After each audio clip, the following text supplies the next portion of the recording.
kita boleh keluarkan emas dekat mesin-mesin ATM. Melalui syarikat Public Gold, kita ada beberapa kaedah menabung. Sekarang ni tambah lagi satu kaedah ni, iaitu mesin ATM emas. Tuan-puan kan kumpul dekat akaun Get ni kan, kumpul sikit kan, nak keluarkan emas melalui mesin ATM emas yang disediakan oleh syarikat Public Gold boleh. Sebelum ni ada 4 kaedah. Kita banyak duit, kita beli full payment. Apa lagi, kita boleh kunci harga.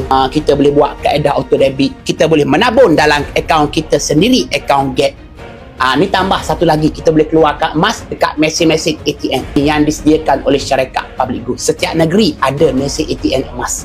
Cuba pergi dekat MyBank apa semua, mesti ke keadaan tu mesti ada mesin ATM emas yang disediakan oleh syarikat Public Gold. Jadi tuan-puan jangan beli direct.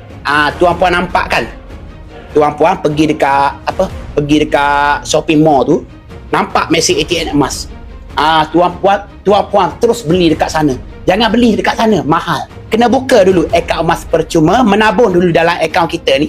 Menabung sikit kan, cukup grand kita keluarkan dekat situ.